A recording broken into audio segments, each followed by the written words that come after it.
Pujian ini adalah sebuah pengakuan kami ya Tuhan, bahwa sumber kekuatan kami adalah hanya Tuhan.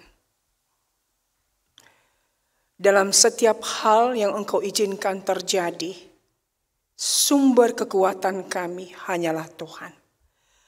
Kami boleh ada hari ini karena Tuhan yang menopang kami, dan karena anugerah-Mu kami boleh ada di dalam rumah-Mu pada pagi hari ini.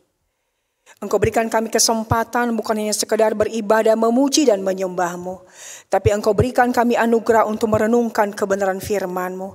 Kami mohon Engkau berkenan menyapa setiap kami agar hidup kami semakin terus diproses bersama Tuhan dan dibentuk menjadi pribadi yang memperkenan hati Tuhan. Inilah hamba-Mu yang lemah dan terbatas ini. Kiranya Engkau beri anugerah untuk kuasa Roh Kudus menguasai hati, jiwa dan pikiran hamba. Dan kiranya hikmat ilahi-Mu memimpin untuk berkata-kata, sehingga kebenaran firman-Mu ini berbicara kepada setiap kami. Kami menyerahkan waktu ini sepenuhnya ke dalam tangan kuasa-Mu. Demi nama Yesus kami berdoa dan berserah. Amin. Bapak Ibu dipersilakan duduk. Selamat pagi Bapak Ibu dan Saudara yang dikasihi oleh Tuhan. Sebuah anugerah Tuhan kepada kita sekali lagi, jikalau pagi hari ini kita diberikan kesehatan dan kita boleh ada di dalam rumah Tuhan. Pagi hari ini kita akan merenungkan sebuah tema, hidup yang saleh. Kita akan membaca di dalam Amsal pasal yang ke-31, ayat yang pertama hingga ayat yang ke-31. Dan karena ayat ini begitu panjang, maka saya mengajak kita untuk membaca di dalam ayat yang pertama hingga ayat yang ke-9 saja. Dan setelah itu nanti kita akan membaca di dalam ayat yang ke-30. Amsal pasal 31, ayat yang pertama hingga ayat yang ke-9. Ayat yang pertama. Inilah perkataan Lemuel, Raja Masa yang diajarkan ibunya kepadanya. Apa yang akan kukatakan anakku, anak kandungku, anak nazarku? Jangan berikan kekuatanmu kepada perempuan dan jalanmu kepada perempuan-perempuan yang membinasakan raja-raja. Tidaklah pantas bagi raja, hai Lemuel, tidaklah pantas bagi raja meminum anggur, ataupun bagi para pembesar mengingini minuman keras. Jangan sampai karena minum ia melupakan apa yang telah ditetapkan dan membengkokkan hak orang-orang yang tertindas. Berikanlah minuman keras itu kepada orang-orang yang akan binasa dan anggur itu kepada yang susah hati. Biarlah ia minum dan melupakan kemiskinannya dan tidak lagi mengingat kesusahannya. Bukalah mulutmu untuk orang yang bisu, untuk hak semua orang yang merana. Bukalah mulutmu, ambillah keputusan secara adil, dan berikanlah kepada yang tertindas dan yang miskin hak mereka. Ayat yang ke-30, kemolekan adalah bohong dan kecantikan adalah sia-sia. Tetapi istri yang takut akan Tuhan dipuji-puji. Demikian jauh pembacaan firman Tuhan. Yang berbahagia ialah mereka yang membaca, merenungkan firman Tuhan dan menghidupinya dalam kehidupannya setiap hari. Haleluya. Haleluya.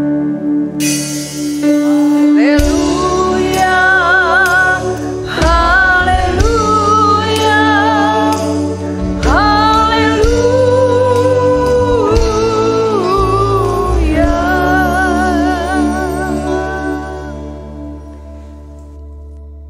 Bapak Ibu yang terkasih, pagi hari ini kita akan merenungkan tema hidup yang saleh. Saudara, hidup yang saleh adalah hidup yang diperkenan oleh Allah. Di dalam Alkitab, Ayub pasal 1 ayat 1 dicatat ada seorang laki-laki di tanah Uz bernama Ayub. Orang itu saleh dan jujur, ia takut akan Allah dan menjauhi kejahatan. Salah satu ciri orang saleh adalah takut akan Allah dan menjauhi kejahatan. Kesalehan hidup membawa Ayub mengenal Allah. Tatkala ia menjaga hatinya dari kejahatan, kesucian hatinya membawanya untuk melihat Allah dalam kegelapan. Sehingga dalam situasi yang buruk dan terpuruk sekalipun, ia tetap setia. Sebab Ayub percaya bahwa Allah yang dikenalnya adalah Allah yang berdaulat. Ayub berkata, "Aku tahu bahwa Engkau adalah Allah yang sanggup melakukan segala sesuatu dan tidak ada rencanamu yang gagal." Nah, saudara, saat kita mengejar hidup yang saleh dan berfokus kepada Tuhan dan hidup untuk menyenangkan Tuhan, maka kita akan mengalami siapa Allah yang diperkenan itu. Sebab di dalam Matius dicatat bahwa orang yang suci hatinya akan melihat Allah. Orang yang mengejar kesalehan hidup yang berfokus kepada Allah, yang menjaga hatinya dari segala kejahatan, maka mereka akan melihat Allah di dalam kegelapan. Sehingga orang-orang yang hidup dalam kesalehan ini dan berfokus kepada Allah, mereka akan tough ketika menghadapi badai hidup. Mengapa? Karena di dalam kesalehan itu mereka berfokus kepada Tuhan dan mereka bisa memandang Allah dengan mata rohani. Dan mereka dimampukan untuk melewati pergumulan hidup seberat apapun. Itulah Ayub. Dan tentunya setiap kita pun merindukan kehidupan yang saleh. Karena kehidupan yang saleh tidak akan pernah sia-sia. Selain kehidupan yang saleh diperkenan oleh Allah, tapi ketika kita mengejar Tuhan, kita akan mengalami dan mengenal siapa Dia di dalam hidup kita. Dalam perikop yang kita baca hari ini, kita akan melihat ada dua tokoh di sini. Bagaimana seseorang mengejar kesalehan, kehidupan dari seorang laki-laki dan kehidupan dari seorang wanita. Ayat yang pertama tadi mencatat, inilah perkataan Lemuel, Raja Masa. Ada beberapa penafsir yang pro kontra dengan Lemuel. Ada yang mengatakan Lemuel itu sama dengan Salomo. Terus ada yang mengatakan bahwa Lemuel itu juga adalah salah satu anak dari Ismail. Ya, dari Arabia, anaknya yang ketujuh. Nah, namun yang jelas bahwa memang Lemuel ini tidak secara eksplisit diceritakan siapa dan raja siapa. Namun apa yang disampaikan oleh Lemuel ini dicatat dan dimasukkan di dalam Amsal karena memiliki nilai-nilai teologis. Nah, di dalam perikop ini kita membaca bahwa ada beberapa hal yang diberi nasihat oleh ibunya kepada Lemuel agar ia boleh menjadi seseorang pemimpin, seorang laki, seorang pria yang hidupnya saleh di hadapan Tuhan. Nah, sangat jelas ketika di dalam ayat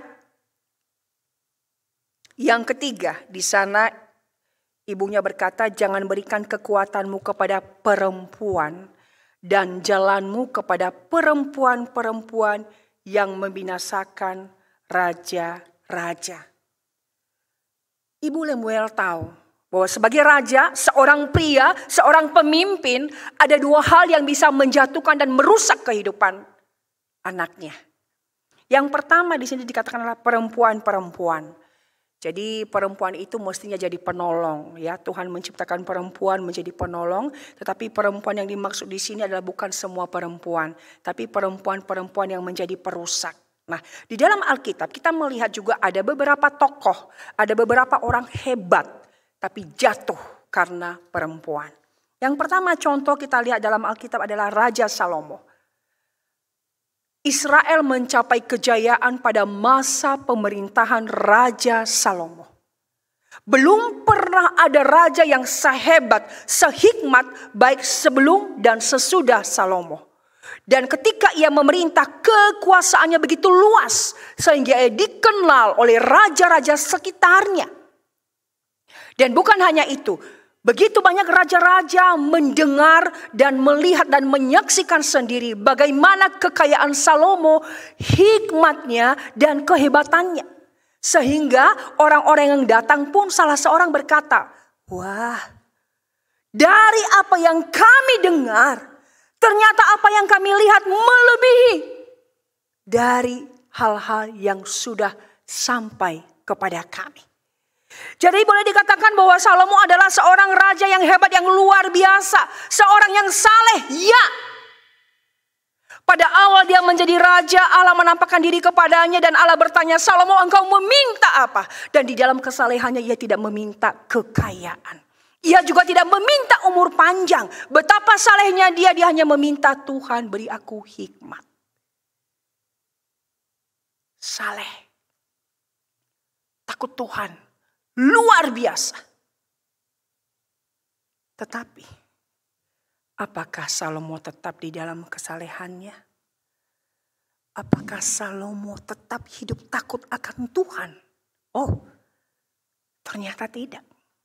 Di dalam perjalanan waktu, pada masa tuanya, maka kehebatan, hikmat, kesalehan itu menjadi runtuh dan jatuh. Karena apa Bapak Ibu? Ya, hanya karena perempuan. Salomo mulai mencintai wanita-wanita kafir di luar daripada Israel. Dan wanita-wanita itu menyeretnya untuk meninggalkan Allah. Sehingga Alkitab mencatat pada masa tuanya, ia hanya setengah hati kepada Tuhan. Bahkan ia juga membangun kuil-kuil untuk para istri-istrinya itu. Siapa yang menjatuhkan Salomo? Bukan uang, bukan kekuasaan, tetapi para perempuan-perempuan. Menyeret imannya sehingga ia tidak lagi sepenuh hati kepada Allah. Yang kedua, perempuan yang bernama Isabel. Dia adalah istri seorang raja yang bernama Ahab yang memerintah di kerajaan Israel.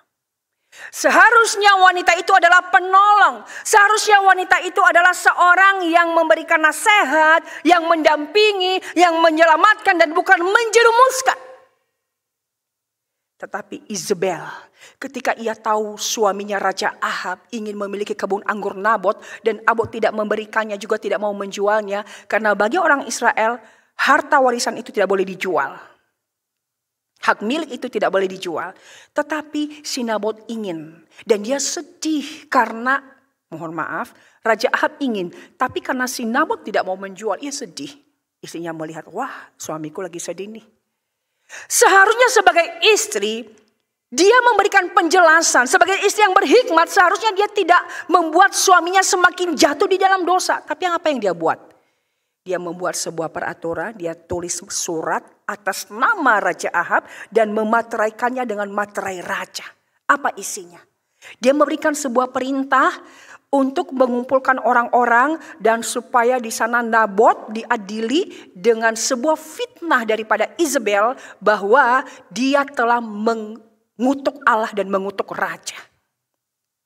Dan ketika pertemuan itu dilakukan, dia sudah mengutus beberapa orang dursila untuk melempari batu. Karena dia mengutuk Allah, dia wajar harus layak dilempar batu sehingga Nabot itu mati. Raja Ahab diseret oleh istrinya. Dan bahkan istrinya ini yang membawa Raja Ahab menyembah Baal-Baal. Dan para nabi-nabi Baal inilah ketika Elia di atas gunung untuk berdoa. Dan di sanalah ia berperang dengan nabi-nabi daripada nabi-nabi Isabel ini. Dan akhirnya dibunuh begitu banyak sekali nabi-nabi yang menyembah Baal. Sehingga akhirnya Isabel itu mengejar Elia. Seorang perempuan, istri raja. Yang seharusnya dia binasehati suaminya dong. Oh jangan begitu, itu tidak baik. Tapi dia justru yang merancang. Dan akhirnya Tuhan murka kepada bangsa Israel. Sehingga juga tidak turun hujan sekian tahun. Kenapa? Pengaruh Isabel terhadap Raja Ahab sangat luar biasa. Seorang perempuan. Yang ketiga, contoh yang lain lagi. Simson. Kita tahu bahwa di dalam Alkitab, Simson dikenal adalah sebagai seorang yang luar biasa. Sangat perkasa. Saking hebatnya dia, Dia bisa mengalahkan binatang buas tanpa alat sedikit pun. Dia seorang nazir Allah dan dia sudah dikhususkan untuk melayani Allah dan rambutnya tidak boleh dipotong. Dia hebat. Beberapa orang Filistin sempat ia bunuh. Lalu datanglah orang Filistin. Mereka mengumpan Delila, perempuan lagi. Coba tanya dong, di mana sih letak kekuatannya? Dan Delila dengan segala bujuk rayunya kepada Simson. Awalnya Simson merasa dia kuat dengan bujuk rayu perempuan yang bernama Delila. Pertama dia menipu, kok kekuatanku ini kalau rambutku diikat begini-begini. Yang pertama, ketika dia disergap, dia bisa melepaskan. Yang kedua, dia lagi bermain-main dengan dosa, berkata kepada Delila, oh ini. Seharusnya dia udah tahu nih, ini perempuan yang akan menjatuhkan dia, tahu, tapi dia gak mau menjauh. Dia tetap membiarkan dirinya di dalam bujuk rayu Delila. Dan yang ketiga, dia benar-benar angkat tangan dengan rayuan bujuk perempuan yang bernama Delila. Akhirnya saudara, dia membuka rahasia kekuatannya. Ini loh rambutku ini loh, gak pernah dicukur dari kecil. Ketika dicukur rambutnya dan orang-orang menyergap orang Filistin. Dan dia berpikir aku masih kuat, ternyata tidak. Akhirnya dia ditangkap di penjara, matanya dicungkil. Siapa yang menjatuhkan Simson? Bukan seorang pria yang hebat, tapi seorang wanita yang lemah, tapi dengan bujuk rayunya. Nah, jadi Ibu Lemuel berpesan kepadanya, engkau seorang raja, engkau seorang pria, engkau seorang pemimpin. Jangan engkau berikan kekuatanmu kepada perempuan, karena perempuan itu dalam tanda petik merusak, menghancurkan, menjatuhkanmu. Bapak Ibu yang terkasih, seorang pria yang saleh akan menjauhi perempuan perusak. Tidak semua perempuan ya Bapak Ibu ya, tapi perempuan dalam tanda petik. Karena perempuan ini memang kalau kita melihat sejarah dari awal Adam dan Hawa, ya memang kita harus akui perempuan itulah yang akhirnya membawa si Adam jatuh di dalam dosa. Hebat, wanita itu lemah tetapi bisa membuat Adam berdosa. Dia memang tidak kuat fisiknya, tetapi dia bisa menjadi penggoda bagi Adam. Sehingga akhirnya dia mengambil buah itu, dia berikan kepada Adam dan Tuhan marah. Lalu Adam melempar kesalahan, bukan aku Tuhan, itu loh si wanita yang kau beri itu. Ya, hati-hati, wanita itu memang lemah tapi bisa merusak. Bisa menghancurkan, bisa melakukan sebuah hal yang fatal. Dan penyesalan tinggallah penyesalan. Nah, Bapak Ibu yang terkasih, salah satu untuk mengejar kesalehan bagi pria, firman Tuhan mengatakan jauhilah perempuan-perempuan perusak. Bagi pria yang belum menikah, saya anjurkan carilah istri yang takut akan Tuhan. Ya, nanti kita akan belajar apa ciri istri yang takut akan Tuhan. Yang kedua adalah menjauhi daripada minuman keras atau alkohol.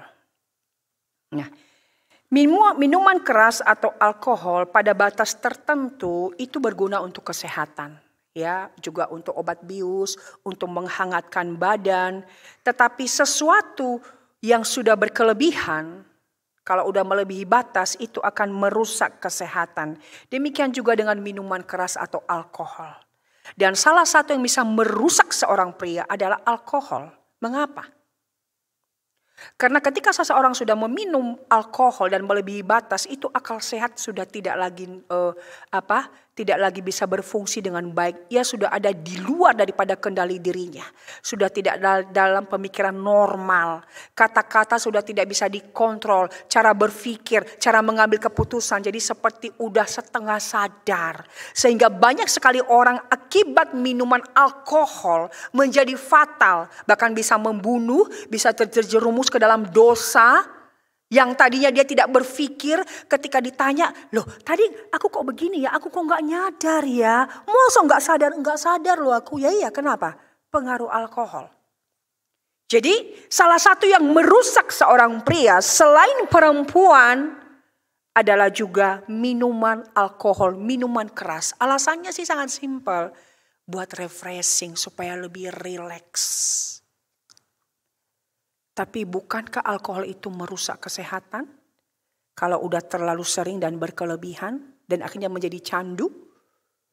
Nah, suatu hari ada sebuah kisah Suatu malam minggu sebuah mobil mengalami kecelakaan dan terlempar dari jalan raya.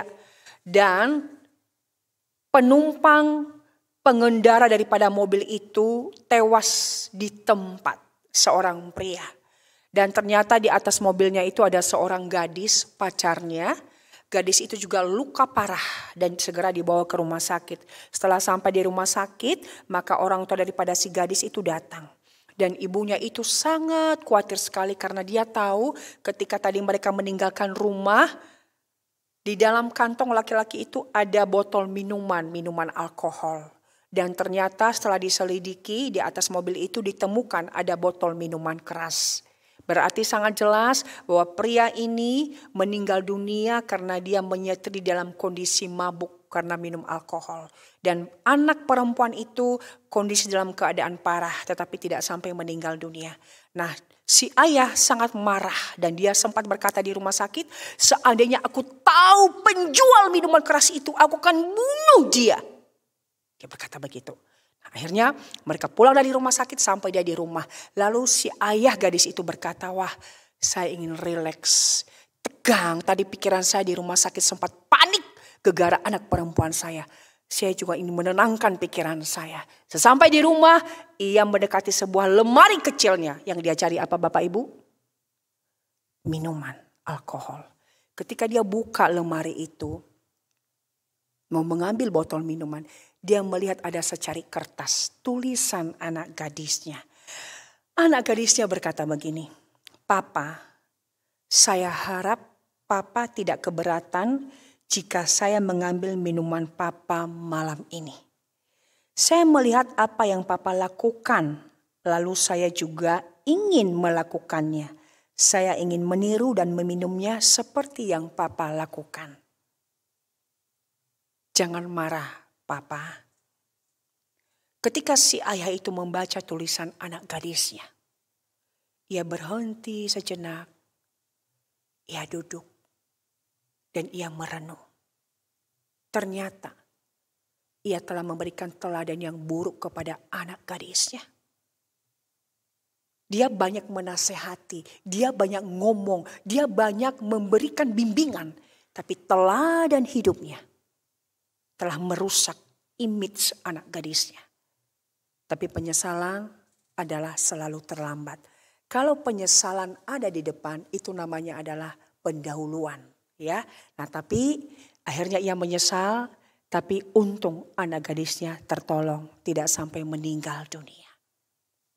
Nah, seorang pria yang saleh, dia akan menjadi teladan, khususnya bagi suami, menjadi teladan bagi anak-anaknya. Dan dia akan menjauhkan diri dari alkohol ini, karena ini sangat-sangat fatal sekali. Saya yakin bagi bapak-bapak, kaum bapak yang pernah mencoba ya meminum alkohol, apakah itu di dalam khususnya ketika saat berkelebihan, kan bapak-bapak bisa merasakan efeknya ya, merasakan efeknya.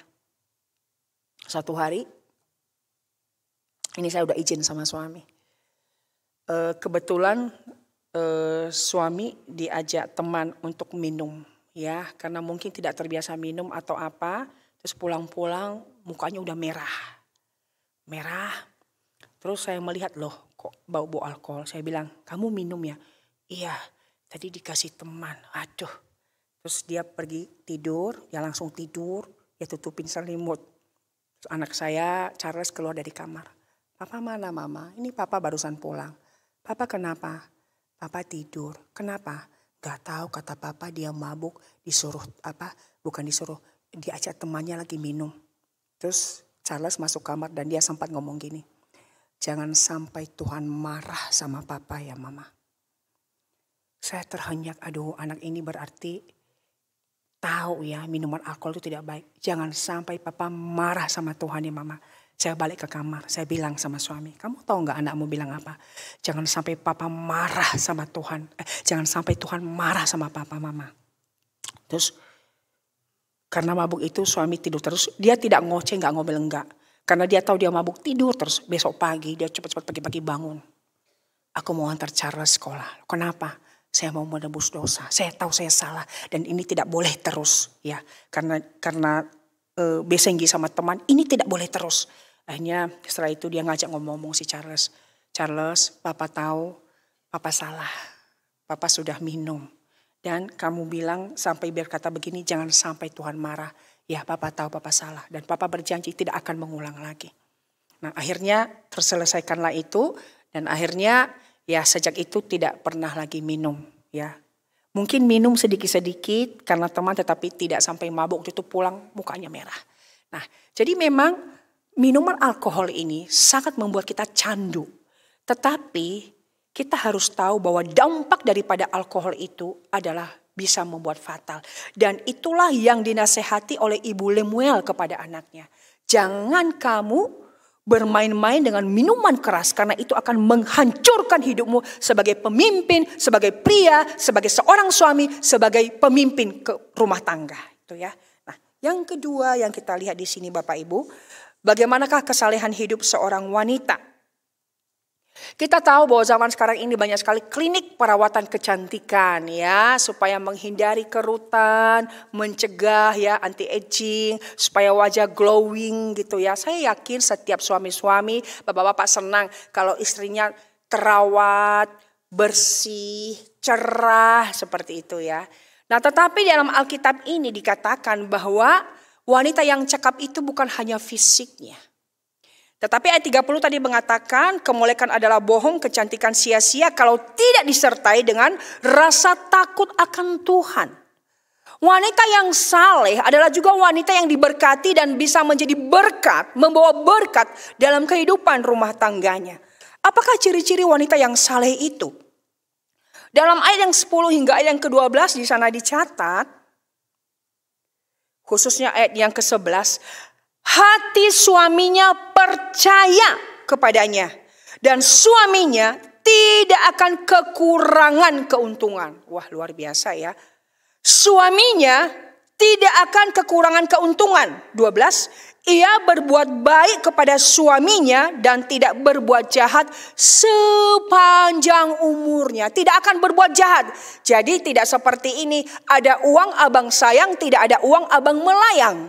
Tetapi istri yang takut Tuhan di sini dikatakan ia berbuat baik sepanjang umurnya. Luar biasa. Jadi bagi para pria yang belum menikah, carilah wanita yang takut akan Tuhan ya. Tidak hanya mengasihi mendampingimu ketika engkau sehat, ketika engkau sukses. Tapi saat engkau sakit atau istilahnya benar-benar jatuh down, dia juga tetap siap di sana mendampingi saudara ya. Nah, di sini dikatakan dapat dipercaya. Saudara, keluarga yang kokoh adalah keluarga yang dibangun atas dasar saling percaya antara suami dan istri. Istri yang dipercaya adalah istri yang mampu mengelola keuangan dengan bijak. Makanya di sini dikatakan sehingga suaminya tidak mengalami kekurangan karena mengelola uang pada tempatnya. Sebagai istri yang saleh, ia selalu membawa keluarganya di dalam doa. Dalam arti ia mendoakan suami itu agar diberi rezeki di dalam bekerja. Dan doa ini bukan hanya sebagai formalitas, melainkan sebuah penyerahan, sebuah pengakuan akan kebergantungan kepada Tuhan. Istri yang saleh mengelola keuangan dengan mengandalkan Tuhan dan bukan mengandalkan yang ada. Ia berusaha dengan berhikmat tidak mendatangkan kerugian kepada suaminya, khususnya bagi wanita-wanita yang tidak takut akan Tuhan, bukan di sini maksud saya, makanya para pria carilah wanita yang takut akan Tuhan. Ya, banyak itu kita melihat suami itu jatuh, dipecat dari pekerjaannya. Kenapa? Karena ulah istri tidak bisa mengelola uang dengan baik. Tidak bisa mengelola uang bukan pada tempatnya. Boros, ini itu, dan karena suami saking cintanya sama istri dituruti wae. Akhirnya lama-lama apa? Suaminya kehilangan pekerjaan. Karena mengelola uang tidak pada tempatnya. Di sini dikatakan suami yang berhikmat tidak pernah mendatangkan kerugian sama suaminya. Dalam pengertian dia benar-benar meminta hikmat daripada Tuhan untuk mengelola apa yang ada. Dan bahkan dikatakan istri yang saleh itu dia tidak berbuat jahat pada suaminya tetapi berbuat baik seumur hidupnya. Jadi benar-benar ia itu adalah menjadi penolong bagi suaminya. Dan bukan seperti Isabel tadi. Maksudnya sih menolong suami, mengabulkan keinginan suami, tetapi ternyata itu bertentangan dengan kehendak Tuhan. Nah di situ dia justru mendatangkan murka Allah bagi Ahab dan bagi juga seluruh Israel. Seorang wanita yang saleh, dia akan menolong suaminya, mendampingi suaminya dan tidak berbuat jahat kepada suaminya seumur hidupnya. Artinya memang di dalam kehidupan sebagai suami dan istri dalam Alkitab sini ada hal-hal yang bisa timbul, konflik, persoalan, masalah. Tetapi istri sebagai penolong di sini, ia akan tetap berbuat baik pada suaminya. Dia tidak akan berbuat jahat, membalas, dendam, dan lain sebagainya. Sebab ia tahu betul, ia diciptakan untuk menjadi penolong. Tuhan menciptakan Hawa menjadi penolong bagi Adam bukan ketika Adam sudah jatuh di dalam dosa loh. Ketika Adam masih sendiri dan belum jatuh di dalam dosa, Tuhan tahu ini Adam butuh penolong, pelengkap yang sepadan, penolong yang sepadan. Dan karena itu Tuhan menciptakan Hawa. Hawa adalah sebagai penolong yang sepadan. Bukan hanya penolong, tapi penolong yang sepadan. Kata sepadannya harus lengket. Dalam arti bahwa pria tanpa wanita tidak bisa sempurna, tidak lengkap. Demikian juga dengan wanita. Nah, tapi wanita yang dicatat di sini adalah wanita yang bisa melengkapi suaminya. Ya, tidak berbuat jahat seumur hidupnya. Jadi suaminya dalam keadaan sakit, bahkan mungkin di tengah-tengah pandemi ini ya, income berkurang, ia tetap konsisten. Mendampingi, menolong, mensupport, menyemangati. Dan tidak membuat down. Ya, nah, seorang istri itu adalah juga menjadi multi talent ya. Jadi di dalam perikop-perikop yang kita baca ini tuh wanita itu tuh luar biasa. Serba dituntut untuk melakukan ini itu.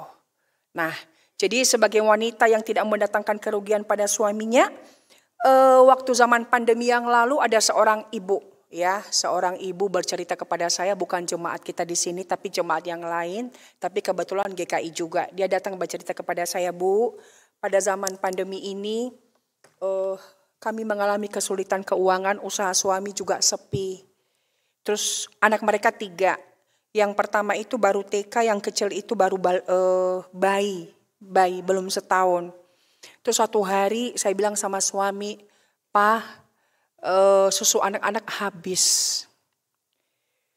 Terus suami memberikan saya duit, Bu. Dan duit yang diberikan suami itu pun kurang untuk membeli 1 kaleng susu. Terus setelah itu apa yang kamu lakukan? Terus akhirnya, Bu, saya ke kamar, saya ambil ATM saya dan saya bilang sama suami saya, "Pak, ini ATM saya. Silakan ambil 300.000 untuk beli susu anak." Ketika saya bilang itu, Bu, suami saya kaget dan menatap saya dan dia bilang, "Loh, kamu ambil duit dari mana?" Saya bilang sama suami saya, Bu, "Pak, selama pandemi ini aku juga belajar untuk mencoba bekerja. Dan aku cari duit lewat online, aku jual ini itu. Nah ternyata pandemi itu juga ada positifnya, Bapak Ibu ya bisa bekerja online. Dan ini yang aku dapatkan, Pak." Terus suaminya geleng-geleng kepala dan dia kagum. "Waduh, kamu luar biasa." Terus saya bilang sama ibu yang cerita itu, "Loh, kamu kok punya pikiran begitu?" "Iya, Bu, karena waktu itu saya tahu di masa pandemi ini income suami sudah menurun benar-benar dan semua tabungan kami sudah habis. Selain menolong saudara-saudara, terus uang tabungan kami pun udah menipis. Jadi aku mencoba bekerja." Dan suami kaget. Setelah itu dia berterima kasih dan memeluk saya. "Aduh, kamu luar biasa." Nah, jadi istri yang seperti itu benar-benar berhikmat. Di dalam kondisi-kondisi terjepit, ya, dia juga tidak menyalahkan suaminya karena dia tahu ini pandemi. Tapi dia mengatakan ini loh, jadi seolah-olah sebuah surprise buat suaminya. Tapi bukan berarti diizinkan untuk membuka rekening tanpa tidak tahu ya, enggak. Kita juga harus tahu sama tahu, terbuka di hadapan Tuhan ya. Nah, tetapi dalam arti perempuan ini benar-benar berhikmat, cerdas. Dia mengelola keuangan dengan baik. Sehingga di dalam keadaan yang kritis pun dia bisa menjadi penolong buat suaminya. Nah, jadi itulah istri di sini. Jadi dia tidak saling menyalahkan, tetapi di dalam keadaan yang sangat rumit itu, dia pun hadir sebagai seorang penolong bagi suami dan bagi keluarganya. Nah, yang kedua, kita melihat di sini adalah wanita itu rajin. Ya, tadi dikatakan di dalam poin yang pertama itu tadi adalah dia berbuat baik kepada suaminya. Yang kedua ini adalah dia rajin. Nah, rajin di sini kalau kita baca di dalam ayat yang ke-13, ia mencari bulu domba dan rami dan senang bekerja dengan tangannya. Kemudian saya langsung baca ayat 15. Ia bangun kalau masih malam lalu menyediakan makanan untuk seisi rumah dan membagi-bagikan tugas kepada pelayan-pelayan perempuan. Nah, Bapak Ibu, sebelum saya menikah ketika saya masih gadis ada sebuah kalimat yang pernah saya dengar. Setinggi-tingginya pendidikan seorang wanita pasti akan kembali ke dapur. Apakah dia nanti S1, S2, S3 pasti kembali ke dapur. Kalau laki tidak ke dapur no problem. Tapi kalau wanita tidak pernah ke dapur dipertanyakan. Kenapa? Karena dalam ayat ini memang wanita ini hebat. Pelayan-pelayan di rumah itu banyak tapi dia bisa mengatur semua ya. Nah tetapi dia tetap ke dapur. Kenapa? Untuk menyiapkan makanan bagi keluarganya. Apakah itu dia siapkan, dia masak sendiri atau mengatur pelayan untuk memasak atau go food gitu. Tapi dia tetap hadir untuk menyiapkan makanan keluarga. Jadi wanita ini benar-benar multi talent ya. Pertama dia bendahara yang baik mengelola uang. Kemudian di sini adalah dia menjadi apa? Asisten rumah tangga. Jadi misalkan kalau pas lebaran ya, kemudian asisten rumah tangga libur, dia di sana bisa mencuci, menyetrika. Bolehlah cucian mungkin di laundry lah. Tapi yang bersihin kamar mandi mau tidak mau kan yang turun tangan siapa? Masa nunggu asisten rumah tangga pulang sampai seminggu? Nggak mungkin kan. Multi talent. Nah seorang ibu juga dia mendampingi anak ketika belajar. Apalagi waktu kalau masih TK. Belum bisa mandiri kecuali kalau sudah SD lah kelas 4, kelas 5. Kalau masih TK kan harus didampingi. Ayo belajar. Dia juga harus menjadi guru loh. Dan kemudian seorang istri juga harus bisa menjadi seorang apa? Psikolog, ahli psikolog, psikiater. Dia bisa memahami mood anak-anaknya, mood suaminya. Ini anak-anak pulang kok bad mood ya, ada apa? Udah tanya, oh tadi di sekolah mungkin ulangan ya. Mungkin tidak sesuai dengan harapan. Oh terus dia pulang dia lihat kenapa? Jadi memang banyak juga nih tugas seorang wanita yang saleh ya. Jadi belajar untuk multi talent ya, mengelola semua, menjadi guru, menjadi psikolog, menjadi asisten rumah tangga ya, menjadi juru masak ya sehingga dikatakan wah masakannya enak walaupun kebanyakan garam gitu ya. Ya untuk memotivasi dialah supaya rajin masak seperti itu ya. Nah jadi benar-benar ini sosok wanita yang luar biasa. Nah, waktu saya praktek di sini tahun 95 ada seorang bapak-bapak suami muda sudah menikah tapi tidak berjemaat di sini tapi dia simpatisan. Tapi sekarang sudah tidak ibadah di sini ya. Suatu hari dia datang ke pastori saya. Ciria, ini saya mau konsultasi. Kenapa kok? Gila, istri saya ini loh males. Loh, males kenapa kok? Iku di rumah baju itu numpuk. Jadi berhari-hari tidak dicuci. Sampai, mohon maaf ya Bapak Ibu, sampai pakaian dalam itu numpuk. Ciria tahu enggak? Pakaian dalamnya habis. Yang dipakai apa Ciria? Pakaian dalamku loh Ciria, mohon maaf Bapak Ibu. Pakaian dalamku loh Ciria. Hah? Tapi waktu itu kan saya ekspresinya tidak terlalu ingat. Kita tambah emosi kan sama istrinya. Terus saya bilang, oh ginilah kok. Iya. Saya itu sudah bilang, jadi cuci itu numpuk. Lah aku kan kerja, lah di rumah dia tidak ada kerjaan. Lah baju numpuk, lah aku pakai pakaian dalamku ternyata udah juga habis dipakai sama dia punya nggak dicuci. Lo kenapa nggak dicuci kok? Nggak tahu. Terus kalau aku itu masuk kamar mandi bau kembang Cik Ria. Loh kok bisa bau kembang? Nggak tahu apa dia pakai pelet apa-apa nggak ngerti guna-guna omboh. Saya bilang aduh kok. Ngomong baik-baik. Waktu itu kan saya masih single ya. Jadi belum hidup berumah tangga. Nah aku pikir aduh aku mau bilang apa. Aku juga belum menjalani rumah tangga. Ini gimana? Aku cuma bilang waktu itu. Kok ngomong baik-baik sama istrinya. Ya kenapa dia tidak mencuci. Terus ngomonglah baik-baik biar diselesaikan. Sudah. Sampai aku tuh habis pikir. Tapi aku tahu juga bercerai tidak boleh. Tapi bilang iya kok betul bercerai gak boleh. Lah ini gimana?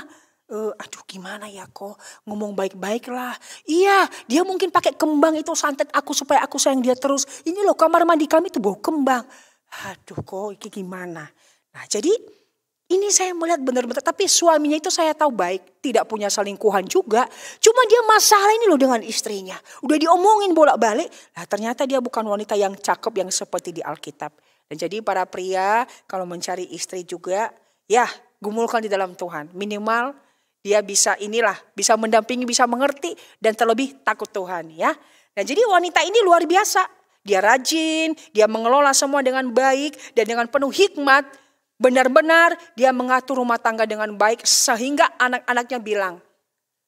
Anak-anaknya berkata kepadanya, engkau ibu yang berbahagia. Luar biasa ya. Dan suaminya juga mengatakan, banyak wanita tetapi engkau melebihi mereka semua. Anak mengatakan, mama engkau seorang yang berbahagia. Dan suaminya berkata, engkau adalah wanita yang melebihi semua wanita di dunia ini. Luar biasa. Kenapa saudara? Ya. Esensinya ada di ayat yang ke-30. Wanita yang takut akan Tuhan. Bapak Ibu yang terkasih, sebagai seorang pria mari kita mengejar kesalehan dengan berfokus kepada Tuhan. Karena kita tahu hidup yang saleh itu memperkenan Tuhan, memuliakan Tuhan, dan itu kehendak Tuhan buat kita. Juga bagi seorang wanita mari kita mengejar kesalehan. Karena istri yang takut akan Tuhan pun akan diberkati dalam hidup keluarganya. Dan pria yang takut akan Tuhan juga akan diberkati dalam pekerjaan, dalam usaha, dalam keluarganya. Di dalam Mazmur, lupa saya ayatnya ya. Mazmur pasal 100 berapa ya, bukan 127 dikatakan bahwa laki-laki yang takut akan Tuhan akan diberkati. Laki-laki yang takut akan Tuhan akan diberkati.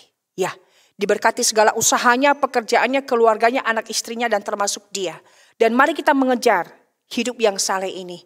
Karena ketika Ayub mengejar kesalehan yang berfokus kepada Tuhan, menjaga hati dengan takut akan Tuhan. Dan seperti Matius mengatakan, orang yang suci hatinya, yang hidup dalam kesalehan, yang jauh dari segala kejahatan, akan melihat Allah.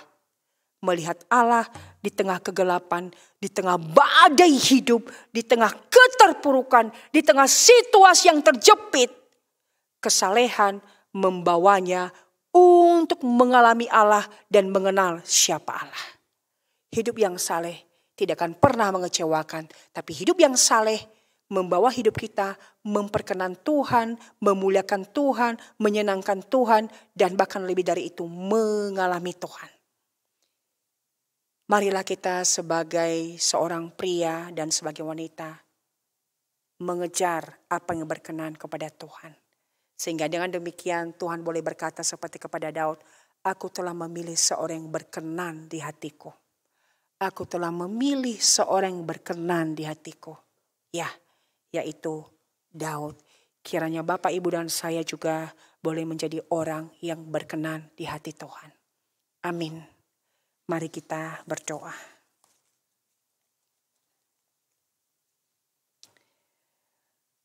Bapa, terima kasih buat firman-Mu yang mengingatkan kami agar kami selalu hidup di dalam perkenan Tuhan, agar hidup kami boleh memuliakan Tuhan, agar kami boleh mengejar hal-hal yang rohani, sehingga kami boleh berproses bersama Tuhan, dibentuk menjadi pribadi-pribadi yang semakin serupa dengan Kristus dan yang memuliakan Tuhan dalam seluruh hidup kami. Kami tahu kami lemah Tuhan. Kami manusia yang memiliki natur dosa. Tapi biarlah Engkau yang menolong kami, memampukan kami untuk melakukan firman Tuhan ini. Sehingga kami boleh menjadi orang-orang yang saleh, yang berkenan di hati Tuhan, yang hatinya suci, yang hatinya jauh dari kejahatan, dan yang mengejar Tuhan untuk bisa melekat kepada Tuhan, dekat dengan Tuhan. Dan memiliki hati seperti hati Tuhan yang mengerti kehendak Tuhan dan hidup senantiasa untuk memperkenan Tuhan dalam tutur kata kami, dalam hati kami, dalam perbuatan kami, dalam kesaksian hidup kami. Mampukan kami Bapa, karena tidak ada persembahan yang lebih berkenan selain hidup kami ketika kami fokuskan kepada Tuhan, dan sungguh hidup kami terus diperbaharui untuk memperkenan Engkau. Bapak berkati gereja kami di tempat ini. Kami sedang di dalam proses pemuridan, di mana begitu ada cross-course yang sudah ada di gereja kami. Dari setiap usia, dari guru sekolah minggu, dari remaja, pemuda, pasutri dewasa, lansia, dan para aktivis. Kami rindu melalui cross ini Tuhan terus membentuk kami untuk menjadi seorang yang saleh, yang hidupnya berfokus kepada Tuhan untuk memuliakan Tuhan, untuk menyenangkan hati Tuhan.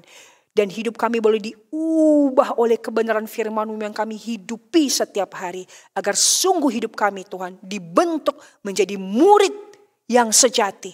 Dan yang memuridkan anggota keluarga kami, sekitar kami, orang-orang yang kami temui. Dan dimanapun Engkau menempatkan kami.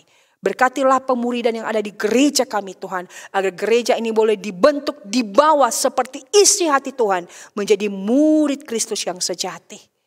Bapak kami berdoa juga untuk setiap anggota jemaat-Mu yang saat ini mengalami pergumulan, persoalan, masalah rumah tangga, masalah pekerjaan usaha, masalah ekonomi, masalah sakit penyakit dan berbagai pergumulan lainnya. Saat ini hamba bawa di hadapan-Mu, kiranya Engkau Allah yang maha kuasa, yang maha tahu, berkenan untuk menolong, berkenan memberikan jalan keluar, berkenan hadir untuk menyelesaikan persoalan demi persoalan ini. Sehingga di dalam setiap masalah yang dihadapi oleh jemaat-Mu, mereka boleh mengalami Tuhan. Dan melalui itu semua mereka boleh semakin mempercayai-Mu, mengandalkan-Mu, dan mengasihi-Mu Tuhan. Bagi saudara-saudara kami yang sakit, yang berseru kepada Tuhan, Bapa, kiranya Engkau berkenan menjadi Yehova Rafa, hadir untuk melawat, menyembuhkan, menjamah, sehingga mereka mengalami kuasa-Mu di dalam sakit penyakit yang mereka derita. Karena kami percaya ketika kami berdoa dan ketika kami memohon, Tuhan mendengar karena kami adalah anak-anak yang sudah Engkau pilih. Tuhan, terima kasih. Kami menyerahkan kehidupan kami 1 minggu ke depan. Pekerjaan, rumah tangga, pelayanan, studi, dan semua aspek hidup kami serahkan ke dalam tangan Tuhan. Engkau yang memimpin hidup kami, Engkau yang terus menopang kami, dan karena Engkau adalah arsitek hidup kami yang sempurna. Terima kasih Bapa. Inilah doa syafaat kami yang kami mohonkan, yang kami alaskan di dalam satu nama, Tuhan kami, Yesus Kristus. Amin.